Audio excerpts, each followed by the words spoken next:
Welcome to Improv for the Podcast. On this week's episode, I'm joined by Adam Drennan, who will tell us all about his improvisational journey. We'll play a couple games, and most importantly, learn how he improv'd his life. Let's hit it.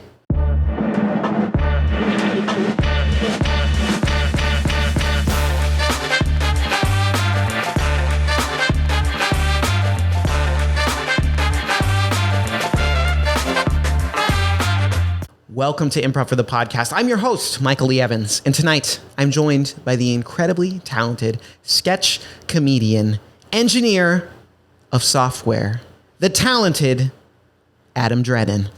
Wow. Thank you for that intro. You're welcome. It is well deserved. Adam, thank you so much for coming on the show. How are you this evening? I'm great. Thank you for having me, Michael. All right. Now, I need to get your opinion on something. It rained a little bit today. How do you feel about rain here in Los Angeles? I think, one, I didn't even notice because I guess I was in the office. But sounds about right, yeah. I think if it has little short bursts, then it's fine. Yeah. It's very annoying to walk my dog and try to rollerblade on the beach, but, you know, we like to have it from time to time. It's when it's just that drizzle for like 5 days straight. That's kind of, I can't handle. Just a constant inconvenience. Yeah. I'd rather have all of it in like 2 hours. Like a nice real thunderstorm, which is never going to happen. Not here, no. So you like an efficient rainfall. I appreciate that. You're like, hey, if you're going to do it, go full out, and then let's move on. Absolutely. Okay, I really respect that. And also, rollerblading, you said. I did, yes. That's pretty awesome. Yeah. I was talking to someone yesterday who rollerblades at the beach, and they were telling about this gnarly forearm injury they got. They broke a bone, plates, screws, all that sort of thing. I got the wrist guards. See, now they have that, but... It was after the injury, so it's like... Okay. Yeah, it doesn't help. It doesn't go backwards. Yeah, it does not.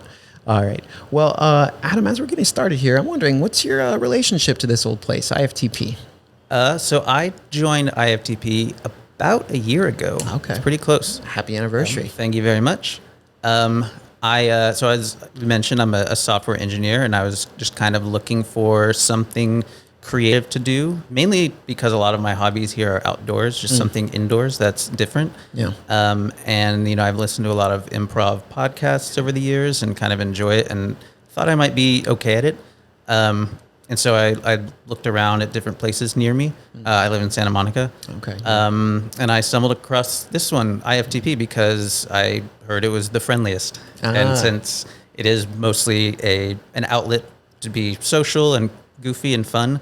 I figured I'd do that rather than be with a lot of people who are just really trying to make it, because that's not really my as thing. friendly. Yeah. I'll just from personal experience. There's still a lot of friendly folks, but it's a different environment than what we have here. So would you say that based off that friendly review maybe that you read or the impression that you got, did it live up to that? Yeah, absolutely. All right, that's good to hear. I think it has a nice mix of people like me in corporate jobs who want just a very different type of environment. Yeah. And I guess, there's still people like actors and artists and stuff, but they're not as the vibe is very nice and friendly. So I appreciate that. Well, actually, how it works though is after 1 year, that totally changes. It's going to drop. And so everything you said is going to be untrue in a few days from now. Okay. Well, then that'll help me figure out my exact 1 year date when I see that go off a cliff. Yeah, you'll know the other shoe will drop. And then it's like, well, okay, got to leave. All right, Adam. So before we get into our interview, we got to play a round of three things. It's tradition here on the show. So I have three categories for you. Are you ready? I'm ready. All right. Well, I'm not ready, but I'm going to say I'm ready. Yeah. You're an improviser. You're always ready. We'll see. We'll see. These are three things. First category, TV shows. Arrested Development. 1. Parks and Recreation. 2. The Expanse. 3. Nice. Next category. Programming languages. Kotlin. 1. Java. 2. Python. 3. Very nice. Last category, favorite hikes or outdoor trails. Los Leones. 1. The one I do with my dog that I can't remember the name of. Near Los Leones, let's say. Okay. Man, it's tough. I can think of it on the map. The one near Culver City. Okay. That's not very helpful. No. But Los Leones. Baldwin Hills. I think about that. That I think it's adjacent to Baldwin Hills. Okay, the one adjacent to Baldwin. Yeah. So find Baldwin Hills. Yeah. Zoom out a little bit. Find some green. And then, yeah, that's it. There you have it. All right. Yeah. Perfect. These are 3 things. Yeah. All right. Nice job. So we're going to circle back on those categories. Why do you think I asked you about TV shows? I feel like TV shows are a common source of comedy for lots of people. That's true. I also picked it. We'll talk about this in a little bit, but based off the sketch that you wrote. Oh, that's right. Yeah, it is a huge part of the premise. So just for a little context for those who don't know, Adam participated in the IFTP sketch class earlier this year and wrote this excellent sketch called The Blackwood Armada. With excellent direction from Michael. Thank you. Very kind. But in this sketch, your premise was just fantastic. It's the whole idea of a therapist whose patient is spoiling a TV show that they're not caught up on yet. And I think it's a scenario we can all relate to of like, you're watching a show, you're catching up, and maybe you just end up being around someone who's saying all the wrong things. And I thought about that sketch a lot because I love the fake show that you created, and I kind of wish I could watch it. Maybe it'll be a real show someday. Maybe it'll be a real show. That's your next creative endeavor. I also want to compliment your TV choices. I mean, Arrested Development still holds up. Yeah. Do you have thoughts on the 4th season, though? I feel like the 4th season is very underrated, or at least the hatred for it is overrated. Oh, okay. But it's something that needs to be taken as a whole. Yeah. Because a lot of the stuff that's set up early on is paid off near the end. And then people got upset about it, so they changed the order, I think, on right. They remixed the default order, which kind of ruins all of that payoff. Huh. So you have to I don't even know if they still do this, but you have to go in and do the original one, which can be kind of frustrating at first, but then the reveals, I think, make it much better at the end. So I try to tell people that, but it usually doesn't work. Yeah. I started watching it, and then I didn't feel great about it, so I just gave up and never went back. I could see that. I feel like the Tobias arc was a little rough, but then, I think episode 7, it really starts to pay off. So I'd recommend trying it again. Okay. It has been since it came out. That was the last time I tried to watch it, and that was, I think, 12 years ago at this point. That was 2013, I think. It still feels like the new season in my mind. Oh man, that's not good. 5 wasn't great, but I'm glad I finished the whole thing, though. Okay. Yeah. I don't think it ruined the previous ones for me. Okay, that's good to hear. Yeah, as long as it doesn't ruin it, I know that's all you can ask for. I got to compliment Parks and Rec as well. It's just, what a show. It's wholesome. It's very wholesome. It's not as laugh out loud funny to me, but it makes you feel good. It makes you feel good. And there's a great cast in there. Yeah. And early Chris Pratt, that guy was really funny. He was. Yeah. I think, all of the characters had some really good stuff. Yeah. I'm maybe due for a rewatch. I haven't rewatched that one in a while. You're telling me. Yeah, it's been a while. Yeah. That whole NBC lineup around that time was pretty great. Killer. Community, 30 Rock, The Office. Yeah, it's they can't. Nobody has a lineup like that anymore. Yep. It's all done. It's all gone. Yeah. It's just downhill. That was, I'm a big Community fan. Yeah, I'm a fan of all those shows, actually. Yeah. I've seen them all, love them all. It's just great comedy. All right, and that last show, The Expanse, it's one I haven't seen, but I believe that it was a sci-fi show, and then it went to Prime, is that correct? That is or Netflix. correct. Yeah, okay. I don't remember if there was a middle part, but yes. Kind of bounced around, but I think it really found its footing, right? Yeah. When I understand it. And then later got canceled, so it lost its footing, but it found it for a brief period. Okay. Sometimes that's all it takes, but what do you like about that show? Sell it to me. Pitch it to me. So what a lot of people say, one, it's based on books that I'm currently reading for the first time, which is one reason why I thought of it. And a lot of people say it's sort of like Game of Thrones in space. Okay, I love Game of Thrones. Somewhat accurate. It's set several hundred years into the future where the solar system is colonized and there are these kind of factions of Earth and Mars and belters who live out in the asteroid belt, and they're kind of an underclass who mine resources and stuff. So it's a lot of political stuff between them, but there's also, I guess, in the Game of Thrones analogy, the external White Walker element is actually used in the story. It's not just kind of... It's not promised for most of the show. Yeah. It kind of drives the story, and that part's very interesting. Smart. Yeah. It's not necessarily just a literal throne in the middle of the solar system. It's that'd be a little funny. So it's a mix of... It has good characters. It has a great world. It's kind of hard sci-fi, so it tries to at least adhere to the laws of physics. Okay. Which isn't necessarily something I require, but it's nice when it does. Yeah, it can be nice. It's a little more grounded in that way. Yeah. I see the science there. one more question about. We're just going to talk about The Expanse the whole That's night. fine. A show I haven't seen. And then Yeah, I mean, it's great for improv. I guess it's kind of funny sometimes, but Yeah. not quite a comedy. Did they finish the book series? Like, is it complete? No, Oh. which is why I am enjoying reading it, because I'm now getting to the first parts get to compare, and then at some point it's gonna be like, oh, this is all new to me, Yeah. Okay. and I've somehow not gotten spoiled yet, Even better. which is important, as you know. Well, bad news. I'm about to no, Right. no. That's my one. I guess problem with Game of Thrones is that I did also read the books, and it's been the last book came out in 2011.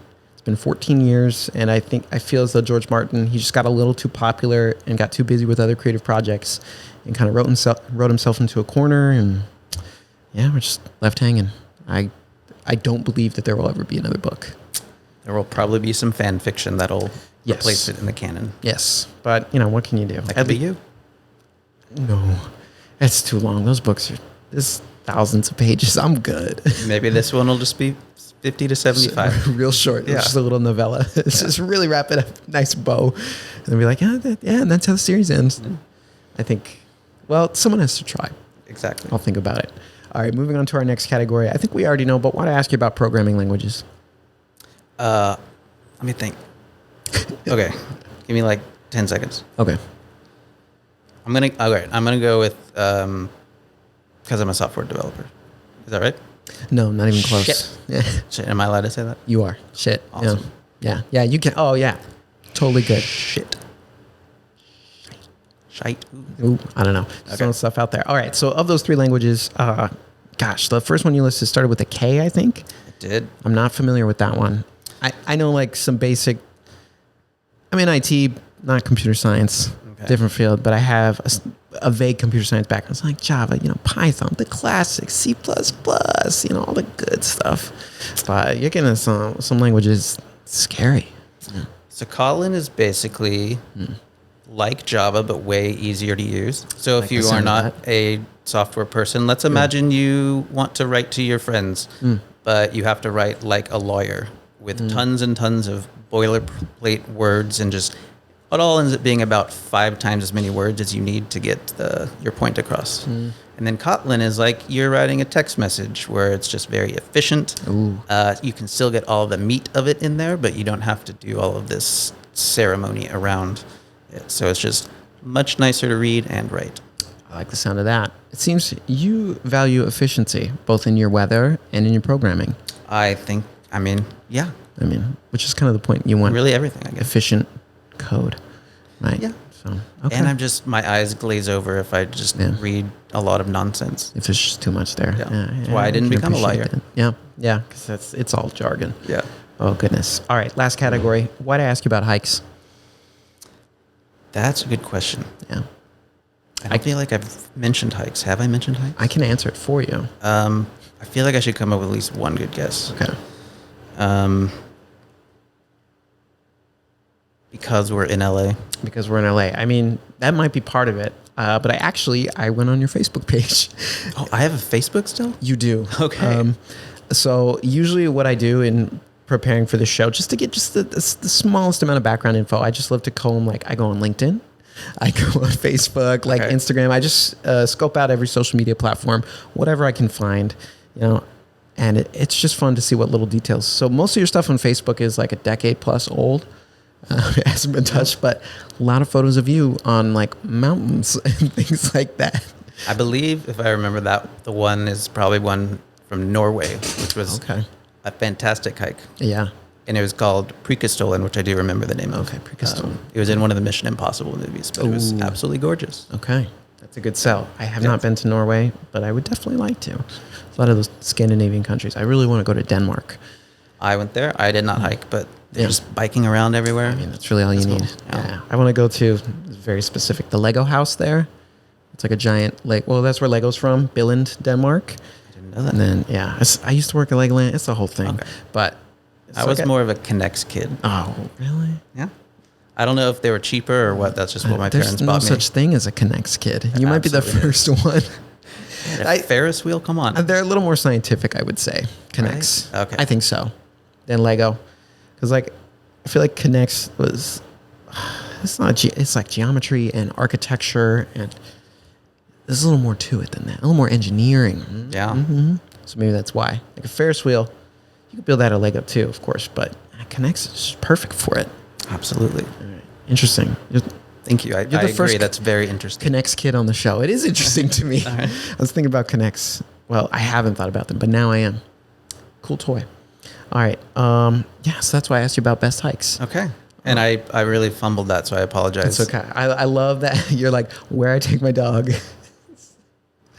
But, sometimes it's just become such a regular place. You don't even think about the name because you just go. It's the place you go for this. Exactly. I have one near where I live. Well, I know the name, but I just go there a lot. I don't think about the name too much. It's just got the hills. The hills. I like to go up and down. Hikes with hills are good. Yeah, that's what, get a little incline. It's good for you.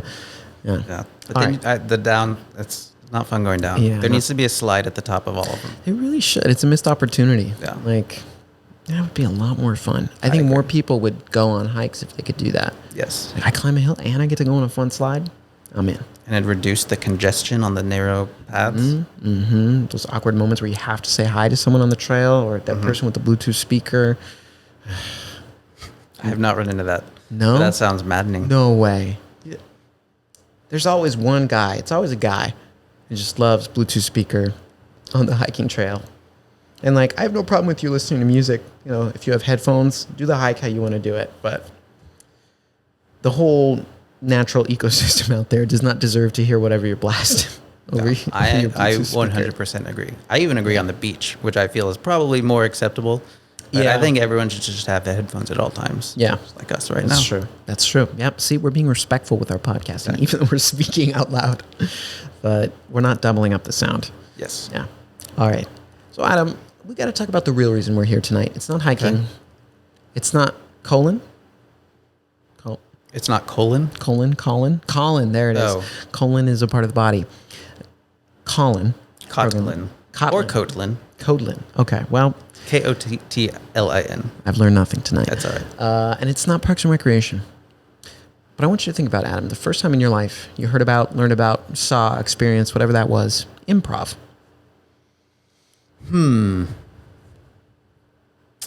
That is a great question. The very first time? Yeah. I suppose the general concept was probably, as a kid, my family is very musical, and I played saxophone and piano, so I heard about it in a jazz sense of just improvising while playing music, which seemed very interesting to me. Yeah. But from a more comedic words aspect, I think I did watch some of Whose Line Is It Anyway back in the 90s. Not a ton, but enough for me to kind of remember it. And then the real thing when I got into it was just, I guess, maybe 10 to 15 years ago, was trying to find some podcasts and found Comedy Bang Bang. Oh, yeah. Which is a very fun podcast that it was nice because they didn't really have to prepare. So it's still funny. And, there were still some jokes they could weave in and out from episode to episode, but otherwise you didn't really need to pay that much attention. So that was kind of my driving podcast for several years. Yeah. And then, from there, just comedians I liked on there, I'd kind of branch out and follow them. Sometimes they had podcasts or shows or they'd be on TV or something. So it just kind of branched from there. What were some of those comedians or influences that you had? Let's see.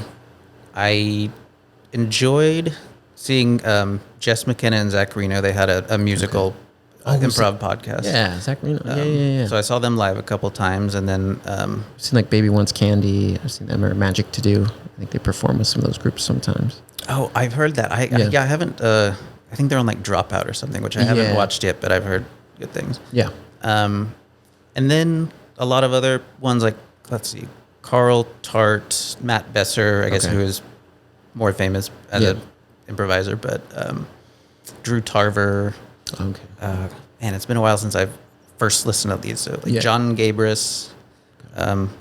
That's enough. Well versed. Right? Well versed. No, I need 4 or 5 more. Okay. Even if just make them up. Yeah. No.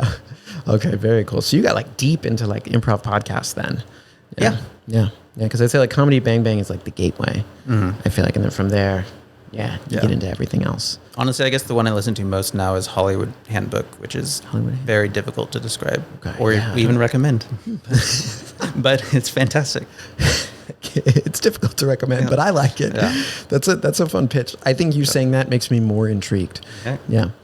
I think That's really funny. the description someone came up that I think I agree with is like, you just need to give it 15 to 20 episodes, and then you just to understand kind of what they're even trying to do, and then maybe you'll like it. Yeah. I think that's kind of fair, though. I mean, sometimes even with a TV show, right, you just need to get into it a little bit before it really kind of finds its footing, and you understand the format or the structure or the whole idea. Yeah. It's a bit tougher these days when there are more TV shows than there are people in the U.S. Yes. So telling them, oh, just do a whole season, and then maybe you'll like it. Once you get to season 3, though, best show on television. Yeah. Season 1 that's rough. Yeah, that's a tough recommendation, actually. And a really good point. There's too much TV out there for the amount of time we have and the amount of attention that we have. I kind of miss just watching cable in the summer, and whatever's on TNT is what I have to watch. It's what you got. Yeah. It's like, okay, well, this is what's on. Yeah. There's something simpler about it, because and we could all have that shared experience of like, oh, this was on last night. Did you see it? And now it's not like that at all, and it never will be again. Nope. Like live sports is like the only thing, or like if there's a really hot HBO show coming out on Sunday nights, those are the two things I feel like. Yeah. It's all we have left as a society. Even HBO though, I think it's not going to reach Game of Thrones level, I don't think. No, that's not going to happen ever again. I think, Last of Us first season, and then second season, the hype wasn't there as much. And House of Dragon's good, but it's not Game of Thrones level. Never watched it. No, it's actually in some ways better than Game of Thrones. I should say that. But that's because I know it's going to end. And it's, that's a whole tangent, but like there's a security in it. The story's been written, it's done. That is nice. It's, it does really pull at your heart if you think this is all going to go away and there's no resolution. Yeah. It's like a relationship. That's so true. Yeah. Very true. If you know a relationship's going to end, then it's fine. Yeah. Well, I know where this is going. I guess, we do like to know where things are going to end up. Right? Exactly. That's true of humans. But speaking of knowing where things are going to end up, so growing up, it sounds like you were involved in some creative things, right? You mentioned you played saxophone, right? Very cool. So you were involved in the arts. So you were probably performing with that a little bit. Yes. Yeah, were you in like a band or orchestra?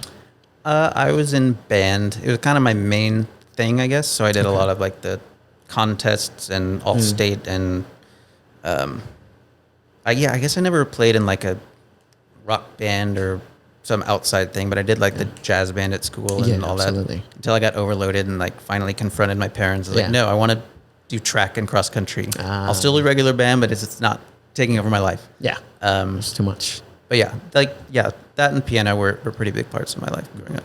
So you had experience prior to coming here. You'd been on stage before. You've been in front of audiences, things like that. Yes. Yeah, you were no stranger. Did you do any other sort of performing? Were you in theater at all, or no? You just stuck to music and then track and field, it sounds like. Pretty much there's occasionally like a creative writing assignment in English or, I don't know, I did a couple best man speeches that seemed to go over well. I think that counts. Yeah. Because that's a comedic performance right there. It's a very easy audience, but it still counts. Yeah, but there's pressure. You got to write it. You want it to be good, but I love giving a good best man speech. I might be done. I think. Yeah, I don't know that I got any friends left where that would happen. Dang it. Oh, well, it's life. But okay. So you had I'd say best man speeches count as stand-up, basically. Sure. And then, you had your experience performing in different music ensembles growing up. Okay. So with all that kind of in that background, you heard about improv, you had these comedic influences, listening to different podcasts.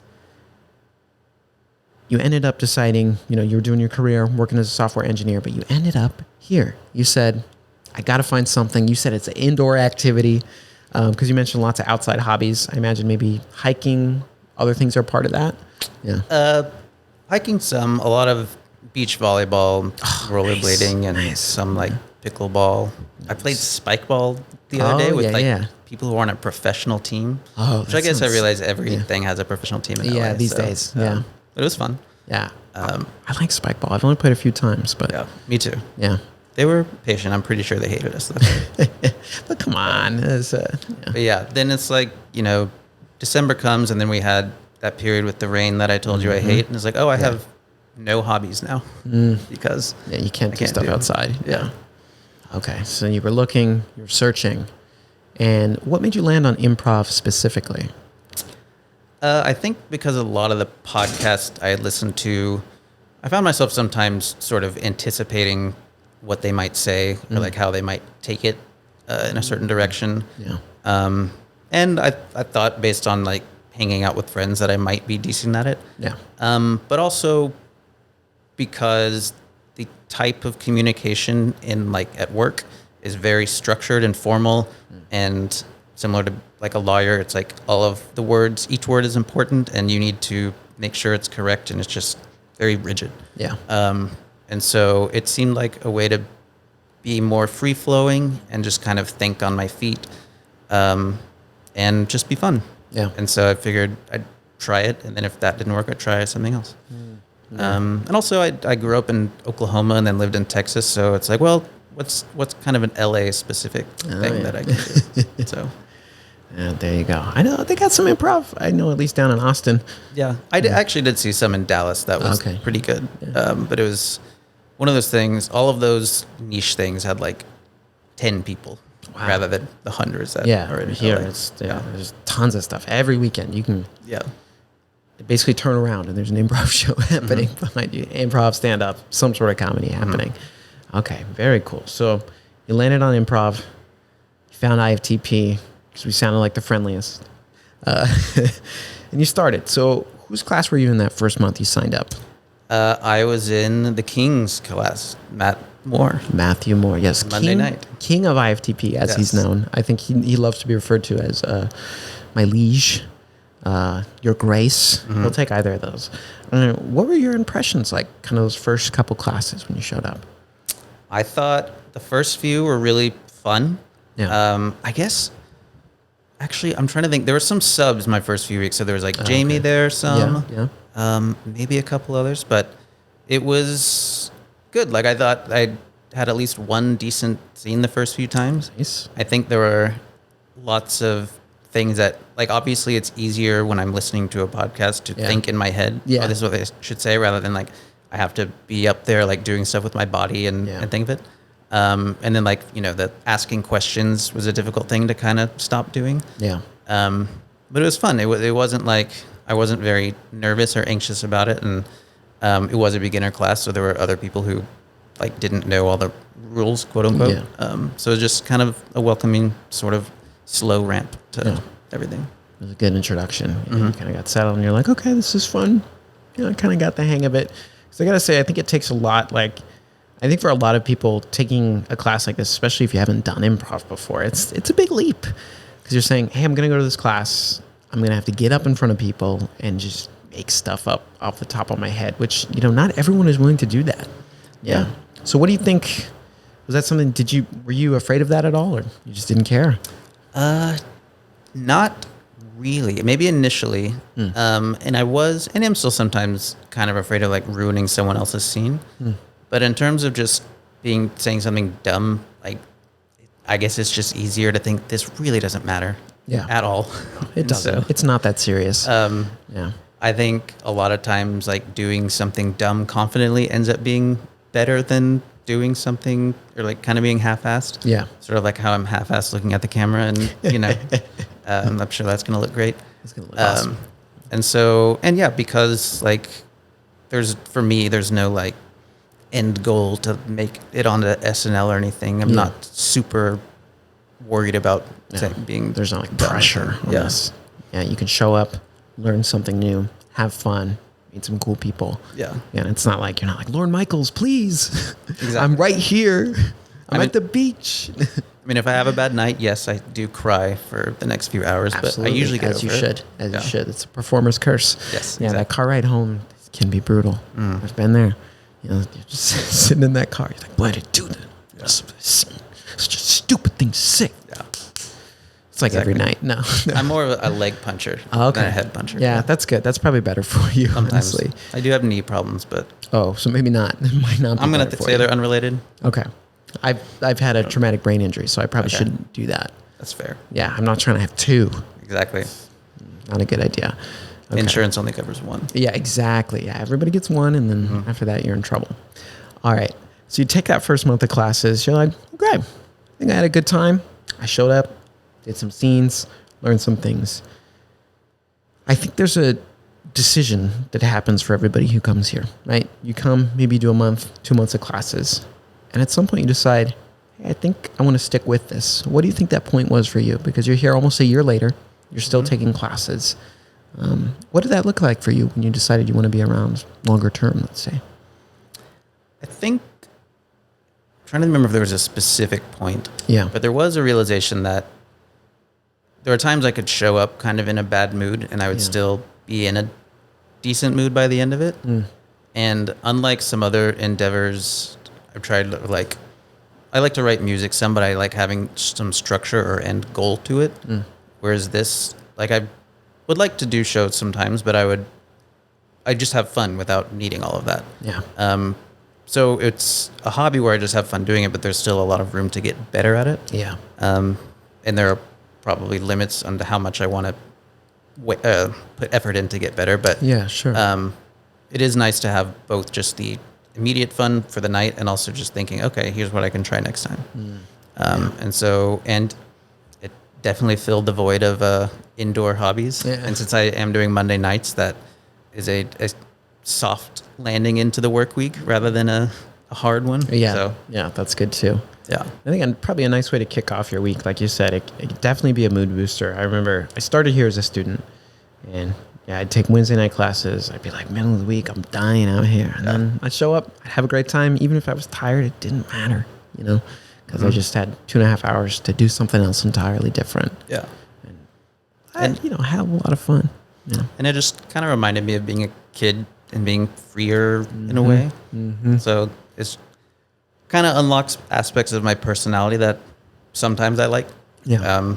And don't always have as much opportunity. Yeah. So I relate to that very much. I think, kind of like you mentioned, your job, very corporate, very structured. There's a certain expectation, I'm sure, with how you act and speak at work, which is like, you can come here, shed all of that. You're not at your job. You're with other adults, and they're all kind of looking for that same thing of just like, hey, I just want to just have a little bit of fun. Can we play a little bit? yeah. So it's an important thing that I think we all need. We need an outlet for something like that.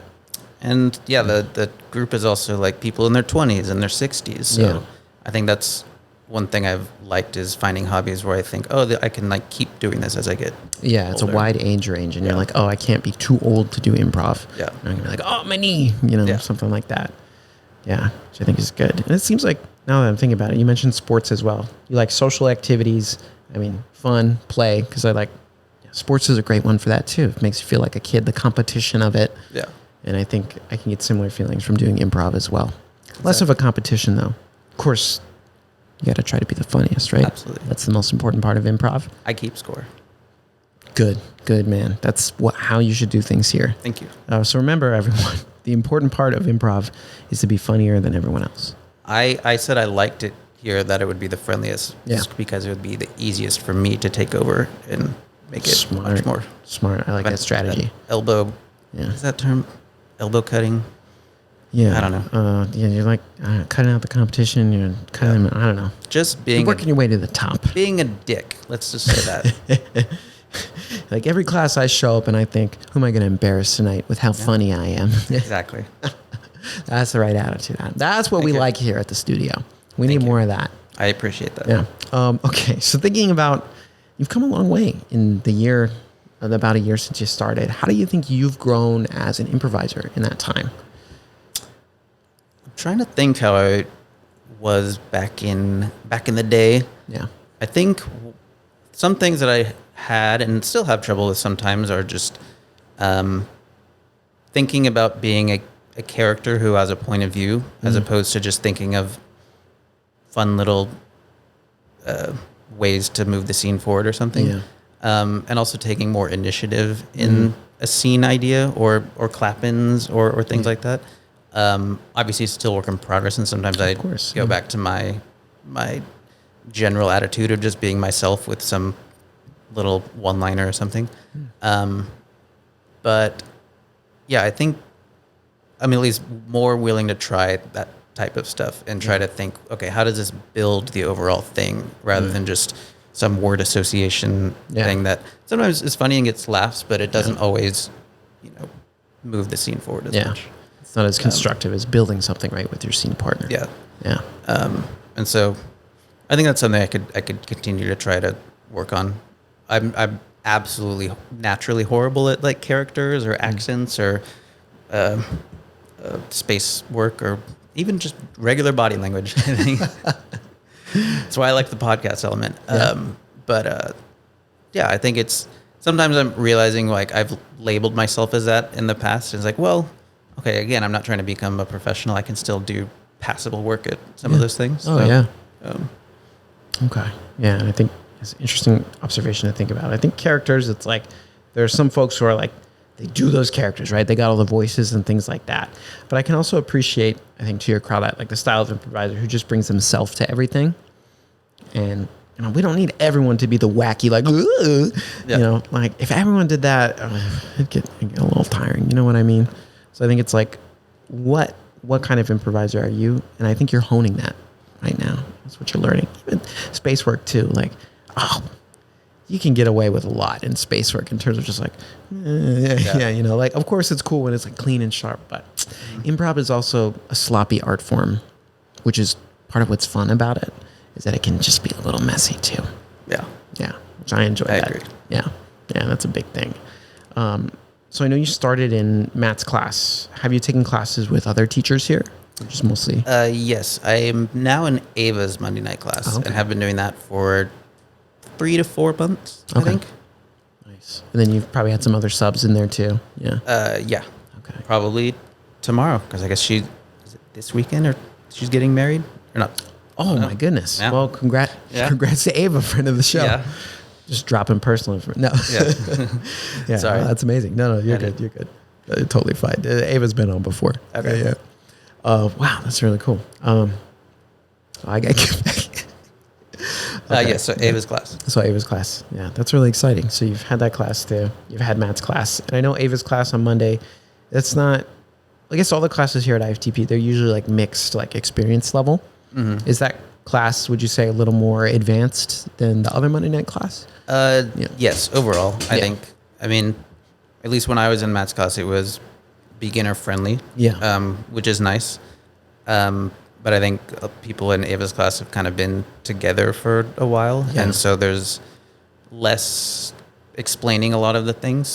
So sometimes it can just go a little faster. And I think the people who have been there really long can kind of, push me to try to be better in certain ways. Yeah. Especially a lot of people are very talented in different types of ways of just either quickness or facial expressions or world building, Yeah, things like that. Is that, I think it's important with any art form, and I'm sure you know this too. Well, anything at all that you ever do in life, you always want to surround yourself with people that you feel like, I'm not at their level yet. Right? Maybe you want to work towards that because it gives you something to see as an example, like, oh, this is where I could end up, or I want to be like them.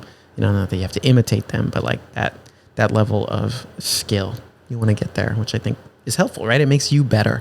Yeah. Yeah. Which I think is good that we are able to offer those different things here, those different skill levels. Yeah. And I like seeing the shows as well because there are people who I don't really see much because they're in like the Saturday class or other things. So yeah, it's always weird. Like I remember thinking about it. I'd meet someone from a different class and I'd be like, Jaron, what is that even like? That's like a whole different world over there. And it feels like they're not real. I don't know. Maybe that sounds crazy, but I used to feel that way. I was strictly a Wednesday night guy, never did any other class for like months and months and months. So it just felt, it was like, there's not other improv happening. It's just about my class. That's the only one that counts. I mean, a weekday night surely has a different vibe from like a weekend morning. Yeah, it's got to be starting your weekend off like that, getting here at 10 a.m. And I can't even imagine. Whole different way to approach your life. Not from me. Not even human. Not even human. No, they might not be real. Probably not. Yeah. So I want to ask you, Adam. So you were doing improv here for a while, and then, gosh, now it's already been like 3-4 months. What led you to wanting to do the sketch class here at IFTP? Because that's a big leap. Yeah. That is a great question. Yeah. Let's see.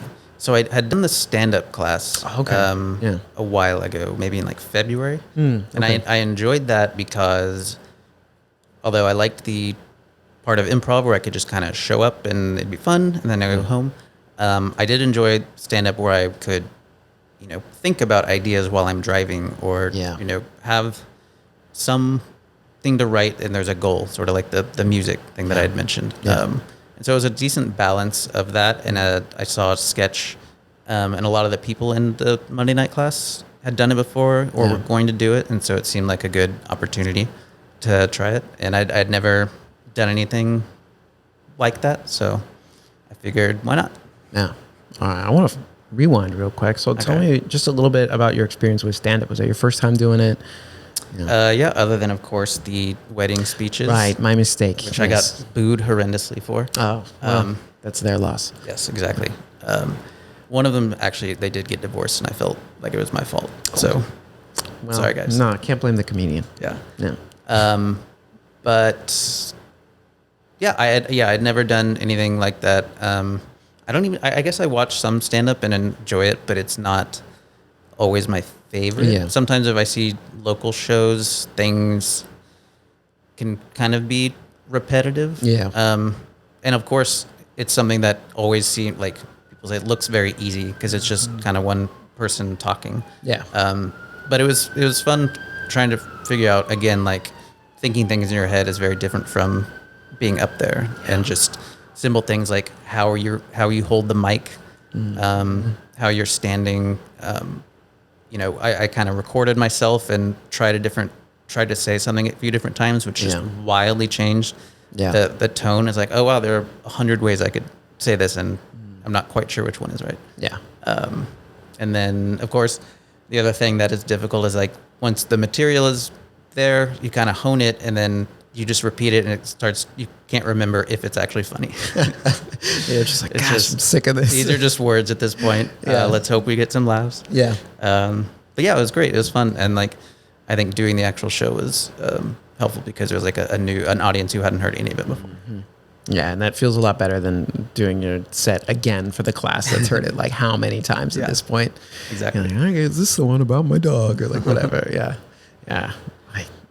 I think it's a good thing for people to try, especially like if you've done a little improv, just to see the difference and really get that perspective of like, wow, so it's just me, it's my material, and it's really writing on how I deliver everything. Even if you write the funniest stuff in the world, if your delivery is bad, it's not going to land. Yeah. Yeah. So I think it's a good challenge. And then like, I'm impressed that you came in here and you're like, I'm going to do some improv. Let's stand up. Let's do it. And then that led you to sketch, which, thank you very much for taking the class. It was an honor to have you in. How would you say, did I undersell or oversell the level of difficulty and commitment for the class?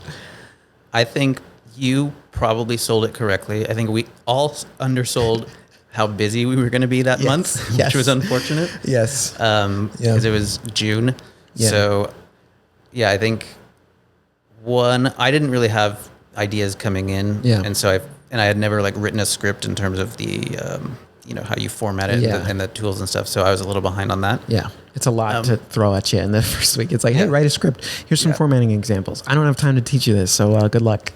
But it was kind of nice because once I did have an idea and then I kind of wrote it and honed it, it's like there's not as much time as say I had for stand-up to really tweak every little thing. Yeah. And so it didn't feel as like, I mean, at some point it might be funny or it might not be. Maybe it can be improved or maybe you're just changing it just for the sake of changing it. So that kind of time crunch made it easier just to kind of, all right, it's done now. Let's do it. Let's enjoy it. And so, I think I can't do it this October because I have other stuff and it's like, it sounds like an excuse. I've learned my lesson. I'm I will do it again if when there's less chaos. Yeah, when you know you have the bandwidth for it. Yeah, because I think it's a lot. I know it's a lot. But it was very fun. I mean, it was the kind of a double-edged sword of being responsible for other people's things and having to sort of direct other people. Yeah. Like you write something and you have it in your head and it's like, they're not quite saying it, but I like this is just for fun. And but no, the one I wrote was like Anna was my main counterpart and she was great. She was so funny and like I kind of wrote it with her in mind just because of her vibe kind of fit what I was Yeah, running for. very that was much great. so. And then Jen also had a little part too, and she was great. Coming in as your assistant. Yeah. Where did the idea for that sketch come from? It was actually a not completely true story, but I did have a sudden death at some point, and then I was watching a show. I won't say the name of it because, as you know, I do not like spoilers. I respect it. It was a show that is pretty well known, and there was a death that had kind of, this like very realistic, and it sort of made me think about it. And I thought about bringing it up, but then I thought, what if she hasn't seen it? Bring it up to my therapist at the time. Yeah. I was like, what if she hasn't seen it? That would be weird if she like was really into it. Yeah. And then I thought, maybe what if I just am afraid to share it because I don't want to spoil it for her? Yeah. Then I thought, well, what if she is the one who like doesn't want the spoiler stuff? Yeah. So it kind of went from there, and I had different ways it might go, but that was kind of the origin of it. That's very respectful of you to be like, yeah, because therapists, like, they never know what a patient is going to say, right? Yeah. You protected her from something. Yeah. That's very nice. So I like that it started off as this wholesome thing you did, just a thought. And you're like, I'm going to be considerate about this. And then you're like, but what if someone wasn't? Yeah. And it went from there. Because I think that's hilarious. It's just, it's something we can all relate to. With the show, in your sketch, you came up with this show called The Blackwood Armada. Was that just inspired by like an amalgamation of different shows you watch or are a fan of? Yeah. I kind of liked the idea of it being a big epic, so that we could like get into weird plot points and stuff. And then I don't know why I thought of the Blackwood part was literally some dumb like shampoo for men thing that I had in my shower. It's like, it's one of the scents or something. Yeah, such a marketing thing. It's like, all right, this sounds good. Yeah. And then the idea of a ship or a fleet just kind of sounded fun. Yeah. So Perfect. Yeah, Armada. You're like, oh, these words sound cool together. Yeah, exactly. Sounds like a cool show. Everyone's watching it right now. Yep, it all just fits perfectly. And even the therapy context, you put a muzzle on the patient. And it's just absurd. And I love how like degrading your character was too, of just like master's in psych versus associate's degrees. Brutal. In that and improv, I do really like just being an absolute asshole, which I don't know what it says about me. Yeah. But it's having the freedom to do it. It's just, I don't know. I find it funny in other shows as well. Like Veep is another one of my favorite shows. Those are really good shows. They do it. Hale, Julia Louis-Dreyfus, man, killer. It's just, I don't know. Yeah. It can get old, but a lot of times it's funny. But I think it can be very funny. And I think that kind of goes in with what you mentioned about POV too. That is like a POV a character can have of just like, I'm smarter than you, I'm better than you, and kind of build that like asshole persona. Yeah. Like it can be a fun thing to play in a scene. It helps if it's very undeserved as well. Yeah. I think that makes it better. Okay. Yeah. Like in your sketch, right? This person's just trying to help you and you're just insulting their intelligence, like for no reason. It's like, oh, okay. That's who this guy is. All because of a TV show being spoiled. That's funny. Really funny. Okay. I got a couple more questions for you, Adam. All right. So I want you to think about, so you have tried stand-up. You've been doing improv for a while now. You've done sketch comedy. Either within IFTP or maybe elsewhere, are there any other creative pursuits now that you've kind of unlocked this that you're interested in, or kind of any goals or objectives that you have? Maybe you don't have any at all. That's okay too. Yeah. Nothing specific. I did also do one of the drama actor workshops. Okay. Yeah, with Kevin, right? Mm-hmm. Yeah. Which was fun. I don't know. I don't have as strong of a desire to like pursue that in any way, but maybe if there's another one-off thing, I'd try that. Other than that, not that I can think of at the moment. I wouldn't mind trying to get back into music in some capacity. Yeah, absolutely. If there can be some structure behind it. And then I guess I've done the sketch and stand-up show that had some improv, but I haven't done like an improv show here yet. Okay, so that's next. So I should probably do that at some point. Yeah, it's next on the docket. Yeah. I mean, I think stand-up's way harder. So you got that out of the way. I don't know if I agree. I'd memorized everything. I said, this is what I'm going to do. I don't like, I decided I wasn't going to try to like feel out the crowd or pause. I was just like, I'm giving it to you. You can do whatever you want. Yeah. And I can respect that. Yeah. Some of it involved, I was like, I knew I was like, I'm going to scream at a person on the left side of the row and scream at one on the right. Yeah. Whoever just happens to be sitting there. Yeah. And one of them was a much older woman who did not appear to be appreciating it. But it just kind of made it funnier for me. Yeah. It's like, well, this is what I decided. Yeah. So. Or the rest of the audience can laugh because either it's funny or they feel awkward about it. So you win either way. Yeah. But there's at least laughter in the video I recorded. So hey, that's all that matters. Yeah. That's all that matters. Yeah. I think audiences too, like generally they're rooting for you too, you know, because it's like they showed up at the show. Obviously, anytime you go to a show, you're going to root for the performers because you want to see a good show. You know, you're there, you're dedicating your time, maybe your money. So audiences rock most of the time. Usually. Most of the time. Because they're here, you don't have like an open bar. And they're usually here to see the people. Yeah, not that's just true. kind of hang it's out. Not just, I'm drinking. This guy is talking about his life or whatever. I don't care about that. Yeah, that's a good point. But I kind of like that you're open. You're open to whatever. Maybe an opportunity will pop up. You'll be like, okay, I'll try that out. And I think that's a really great mindset. Like you're not limiting yourself or saying no before you try something. Yeah, I think that was one of the big things I wanted to do when I moved here like 3 years ago. Okay. Yeah. Especially like moving and also post-COVID and just like the world being different. It's like, let's just like not ignore things like you may have decided in the past that this was not for you or something. Like actually just try it and see. Yeah. And I think that has helped a lot in terms of different things, like in like taking more initiative on things or planning things or just other little improv-y things that people mention all the time they use in their day-to-day lives. Yeah, absolutely. I mean, I think too, like coming out of the pandemic, right? Well, yeah, it sounds like a great 1-2 punch. Coming out of the pandemic and you moved here. It's like, hey, I'm in a new city. We're just getting out of a time where we couldn't do anything. So let's do something. And it's a great way to get connected, to meet people here. Yeah. The only moves I've made are I grew up in the San Diego area and then I've moved up here, but it's like not that far away. So like I have not yet experienced the big move. So one day, I'm sure I will, but I think that's, you have the right approach to that. Pick the farthest place on the map. Just go there. Okay. No plan. Don't bring anything. Just something on the other side. Okay. And I was like, Russia? No. No. I'm not going there. Don't say no. Say right. Yes. Yet. Say yet. Okay. All right. I walked into that one. Yeah, you did. All right. I got one more question for you, Adam. Okay. So think about your experience here. You're almost 1 year. You're at IFTP. Would you say that there's been an impact in other areas of your life because you started doing improv?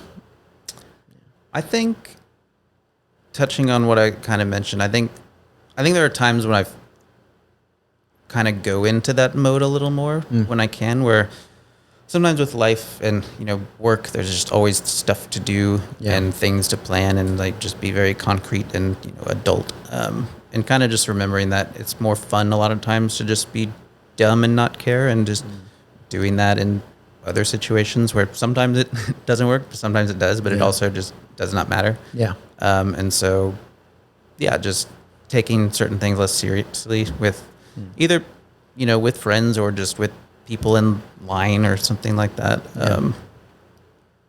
Just reminding myself that side kind of exists and is fun, basically. Absolutely. And I think that's important too. Right? There's so many times in life where we can, loosen up a little bit, have a little more fun, and it's going to be okay. It's not going to ruin anything or lessen an experience because of that. I think in line with friends, that's such a specific example, but it's very true. Like you're waiting for something, you want to enjoy it a little bit and help pass the time, right? Exactly. I like that example a lot. It's like, it's a great example. I'm thinking like you're at Disneyland or something. Yeah. A lot of lines in LA. A lot of lines in LA. Yeah. Biggest stereotype. Yeah. Big time. A lot of lines. Yeah. For food, for coffee, whatever. There's some weird pop-up thing you want to go to. There's going to be a line. It's everywhere. Everywhere. Car wash. Don't get me started. Lines for car washes. Brutal. Terrible. It's because all this rain that goes on for 5 days. Yeah. That's true. We're going to get some more tomorrow. So just be ready. I'm not. Just be ready. Yeah. Sorry to dampen your spirits heading into the weekend. Don't say dampen. And sorry to lower your spirits. Thank you. Yeah. Sorry to rain on your parade. Uh-oh. Fuck you. Oh. Is that a good thing to end on? I mean, we got to play games. Okay. But that is funny. That is a great ending note, though. That's a great button right there. Dang it. Yeah. I like to end all my scenes. Oh, okay. Perfect. Well, good to know because we're going to do a scene right now. Okay. So we're going to play one game. This might be one you're familiar with. I didn't even realize it until right now. You might have done this in the improv show. Oh, gosh. My brain might have just pulled, or from the sketch show. We're playing last letter, first word.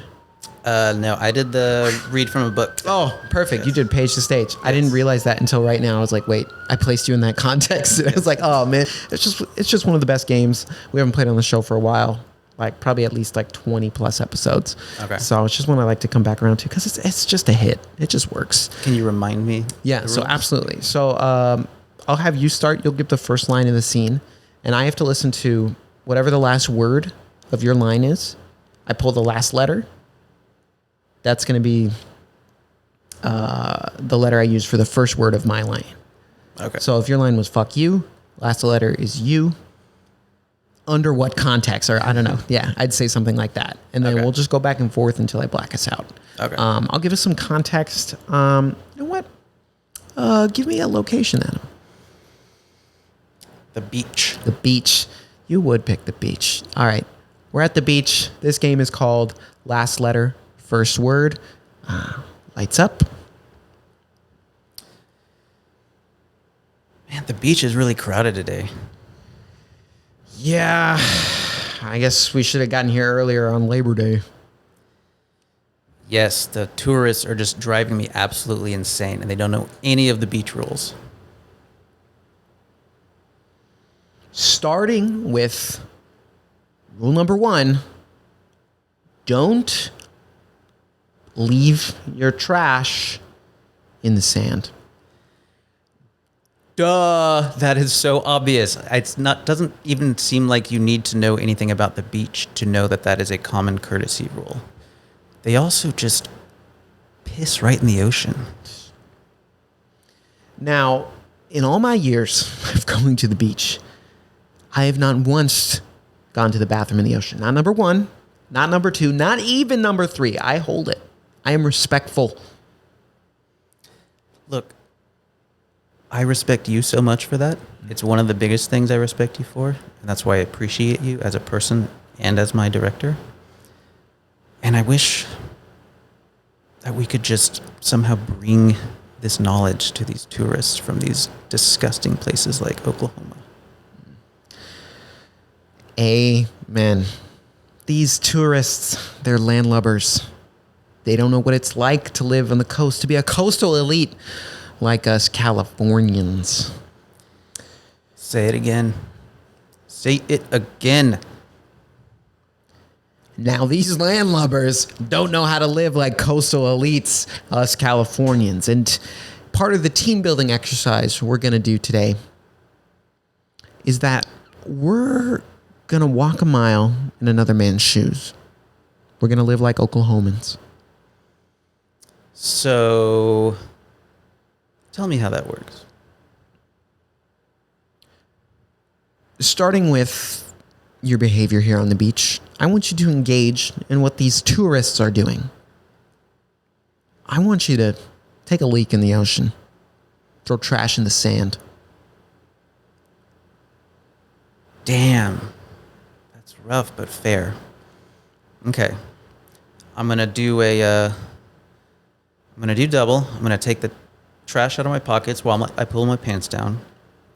And then I'm going to pee right here in Ocean Park. You ready? Yes. Let loose. I'm going to poop. Pooping right now. Well, you deserve a good poop. Blackout.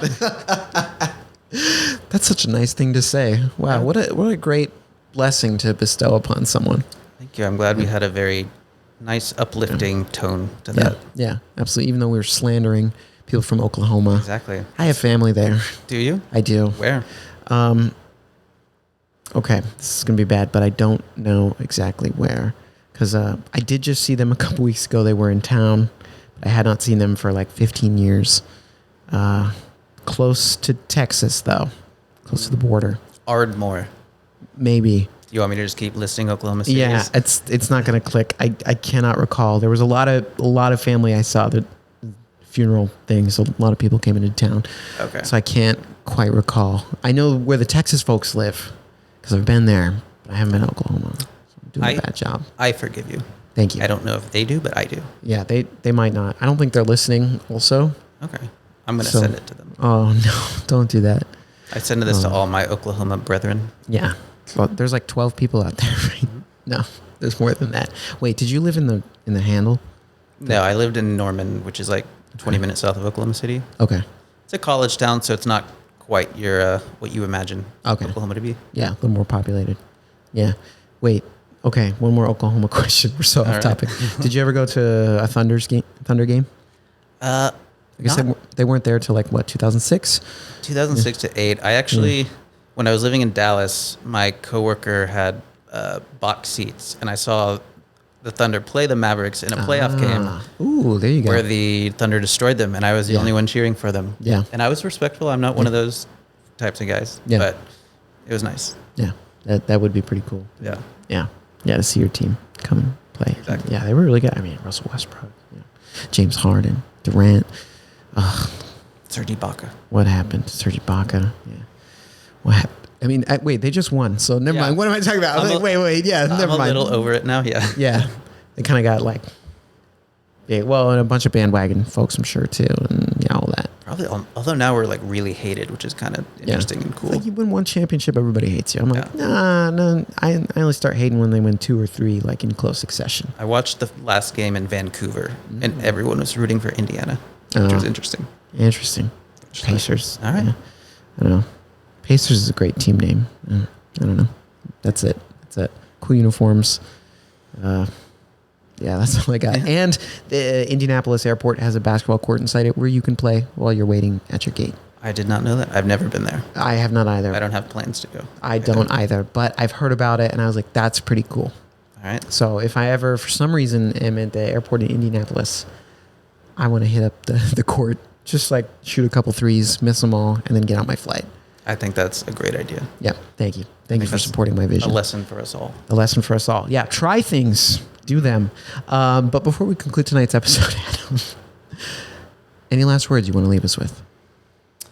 I feel like I should have some, but I don't. It's okay. Maybe I'll interrupt your closing thoughts with some if I remember. Totally okay. Sometimes the best words are the ones that are left unspoken. I like that. Yes. All right. Well, thank you so much to Adam Drennan for coming on the show. The excellent sketch comedian, software engineer, and improviser. Yeah. So you could see from that demonstration we just had. Man of nature and sports.